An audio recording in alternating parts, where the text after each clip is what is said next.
కానీ రాష్ట్రంలో కూడా ఒక సైకో ఉన్నాడు. ఎంత మంచి సినిమా అయినా ఒక చిన్న విలన్ ఉంటాడు. రాష్ట్రానికి ఒక సైకో ఉన్నాడు. నిన్న మొన్న మాట్లాడుతున్నాడు, అరెస్ట్ చేస్తాడంట. అరే 53 రోజుల్లో నువ్వు మా నాయకుడిని అరెస్ట్ చేసి ఇదే రాజమండ్రి జైల్లో బంధించి ఏం పీకావయ్యా? ఏం పీకావు? నువ్వు అరెస్ట్ చేస్తే మేము భయపడాలా? అరే ఇట్లా నీ ముందర చాలామంది పెద్ద పెద్ద మాటలు మాట్లాడారు. వాళ్ళందరి పరిస్థితి ఏమైందని ఒక్కసారి ఆ సైకోని ఆలోచించమని నేను అంటున్నా. అంతేగాని ఈ మధ్యన చూస్తున్నా రప్పరప్ప అంటే ఏంటి రప్పరప్ప? 2 రప్పరప్ప మేము మిగుతాం. ఎర్ర బుక్లో 3 పేజీలనే, ఇంకొన్నాయి చాలా పేజీలు.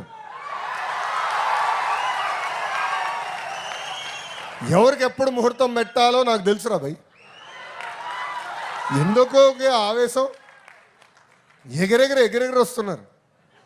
ఏం కంగారు లేదు. చట్టాన్ని కానీ మీరు ఉల్లంఘిస్తే నేను ఎవరిని వదిలిపెట్టాను. ఈ కూటమి ప్రభుత్వం వదిలిపెట్టారు ఎవరైనా. That is the power of red book. అందుకే నేను రాసుకున్నా, అందుకే నేను పెట్టుకున్నా. నేను ఎవరిని వదిలిపెట్టాను. ఇక్కడున్న కార్యకర్తలందరూ మనం చేయాల్సిన పనులు మనం చేయాలి. అది మనం మర్చిపోకూడదు. లోకేష్కి ఏముంది, బాబు గారు చెప్తే పని అయిపోతుందని.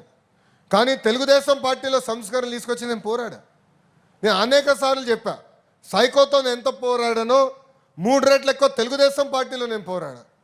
ఒక పార్లమెంట్ పార్టీ వ్యవస్థ తీసుకొచ్చేదానికి పోరాడా. అందరూ పాలిట్ బ్యూరోలో ఉన్న పెద్దవారందరూ అన్నారు, అన్న ఎన్టీఆర్ గారు ఏకంగా జిల్లా పార్టీ అధ్యక్షులు పెట్టారు కదా, ఇది మార్చితే కరెక్ట్ కాదు కదా అన్నారు. నేను కాలం మారింది, రాజకీయంగా అవసరాలు మారినాయి. మారిన కాలానికి మనం కూడా మారాలని కోరా. 2 సంవత్సరాలు పట్టింది నాకు, కానీ వదిలిపెట్టలా. నేను అనుకుంది అన్నీ అవ్వవు. ఈరోజు కూడా బాబు గారితో నేను పోరాడతా.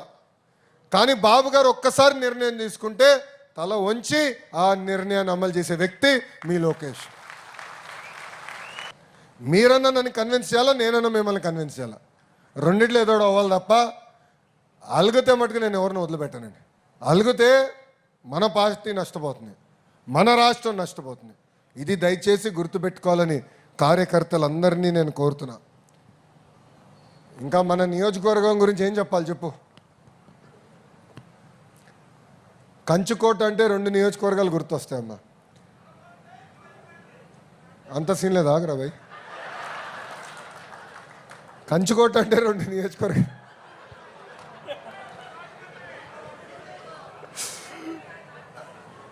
అయ్యా నాకు మా మామగారు చిచ్చు పెట్టేటట్టున్నా స్వామి. నేను ఎక్కడున్నాడు ఆ మహానుభావుడు? ఎవడు చెప్పాడు? అందరు చూపిస్తున్నారు. ఇప్పుడు పార్టీ ఆవిర్భావం తర్వాత 2 నియోజకవర్గాలు మనం ఎప్పుడు ఓడిపోయింది. ఒకటి కుప్పం, రెండోది హిందూపూర్. ఎప్పుడు ఓడిపోలా. ఏంటి చప్పట్లు కూడా ఎత్తున్నారు? ఆ చరిత్ర మనం తిరిగి రాయాలి స్వామి. మళ్ళీ కంచుకోట అంటే మంగళగిరి, రాజమండ్రి లాగా తెలిసే విధంగా చరిత్ర తిరిగి రాయాలి. చరిత్ర రాయాలన్నా, తిరిగి రాయాలన్నా ఒక తెలుగుదేశం పార్టీతోనే సాధ్యం. మనం చూసాం 2019లో మీరు మమ్మల్ని ఆశీర్వదించారు, దీవించారు, భవానీ చెల్లమ్మని గెలిపించారు. అందుకే ఎక్కడికి వెళ్ళినా జై భవానీ అంటాను నేను. వాసు చేత కూడా చెప్పించాలే. కష్టకాలంలో నిలబడింది చెల్లి. శాసనసభ సాక్షిగా మా తల్లిని ఎట్లయితే అవమానించారో భవానీ గారిని కూడా అవమానించారు. మద్యం పైన మాట్లాడితే ట్రోల్ చేశారు, మనందరం చూసాం. ఒక చీమను కూడా ఏమనలేదు చెల్లి. అలాంటి చెల్లమ్మ పైన కూడా వాళ్ళు ఎలా దాడి చేశారో మనందరం చూసాం. ఇప్పుడే వాసు అన్నాడు ఎమ్మెల్సీ ఎన్నికలు వస్తున్నాయి. అప్పటికి నాకు అర్థమైంది మనం గెలుస్తామని. ఎంత ఇబ్బంది పెట్టారో మనందరం చూసాం. వాసు పైన కేసులు పెట్టారు, జైలుకి తీసుకెళ్లారు. ఇక్కడ అప్పారావు గారి పైన కేసులు పెట్టారు, వాసు గారి తల్లి పైన కేసులు పెట్టారు.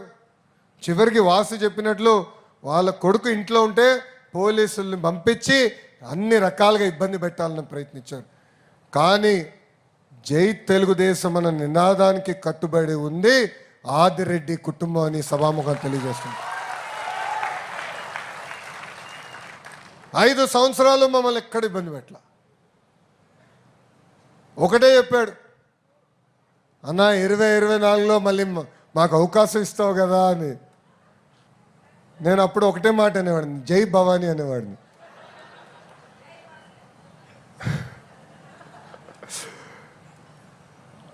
అమ్మ కష్టకాలాల్లో ఎవరు మనతో నిలబడతారు అనేది మనకు ముఖ్యం. అధికారంలో ఉన్నప్పుడు కప్పలాగా కొంతమంది వస్తారు, అంటే నీళ్ళు ఎక్కడుంటే అక్కడ కప్పలు ఉంటాయి. నేను మర్చిపోను, నేను వదిలిపెట్టాను. ఇప్పుడు అధికారంలోకి వచ్చిన తర్వాత మేము పార్టీలోకి వస్తామంటే అవసరం లేదబ్బా, మా తలుపులు ఒకవైపే తిరుగుతాయి, బయటికే. లోపలికి ఎవడు వచ్చేదాకలా నాయకులను తయారు చేసే శక్తి తెలుగుదేశం పార్టీకి ఉంది.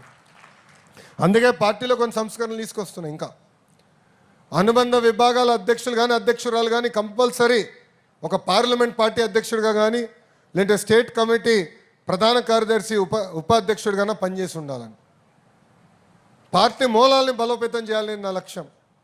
ఇప్పుడే సుజయ్ గారు చెప్పినట్లు వారానికి ఒక రోజు నేను పార్టీ ఆఫీస్కి వెళ్తున్నా. నేను ఒకరోజు గౌరవ ముఖ్యమంత్రి చంద్రబాబు నాయుడు గారు ఒకరోజు వెళ్తున్నాం.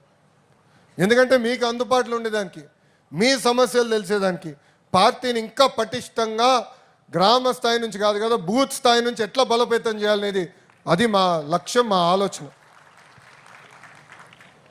అందుకే ఒక కొత్త కార్యక్రమం ఇచ్చాం. కొన్ని బూతులున్నాయి ఎప్పుడు గెలవని బూతులు, అక్కడ కంపల్సరీ మనం ఎవరైతే పదవులు ఇచ్చామో వాళ్ళందరూ తిరగాలి, కూర్చోవాలి, ఒక కార్యక్రమం పెట్టాలి, ఒక్కొక్క బూత్ మనం వర్క్ చేయాలి. ఒక్కొక్క బూత్ గెలిస్తే అన్ని నియోజకవర్గాలు కైవసం చేసిన అవకాశం ఉంటుంది. కానీ ఇక్కడ ఉన్న కార్యకర్తలందరికీ నేను కొన్ని విషయాలు చెప్పదలుచుకున్నా. మొదటిది, పార్టీ ఇచ్చిన కార్యక్రమాలు తూచా తప్పకుండా మనం అమలు చేద్దాం, కలిసికట్టుగా చేద్దాం. మీరు చేసే కార్యక్రమాలన్నీ మై టీడీపీ ద్వారా అందరు డౌన్లోడ్ చేసుకున్నారా? మై టీడీపీ డౌన్లోడ్ చేసుకున్న వాళ్ళందరూ చేతులు పైకి ఎత్తండి. అబ్బా అందరు చేసుకున్నారు, వీళ్ళు చేయాల, వాసు చేశారు, మిగతా వాళ్ళు చేయాల. మై టీడీపీ ద్వారా మేము టాస్క్ ఇస్తాం. కారణం ఏంటంటే మీరు చేస్తున్నారో లేదో, ఎవరు చేస్తున్నారో ఎట్లా తెలుసుకుంటాం? ఇప్పుడు పెన్షన్ ఇస్తున్నాం, బూత్లో మనం ఉంటాం, వెళ్దాం,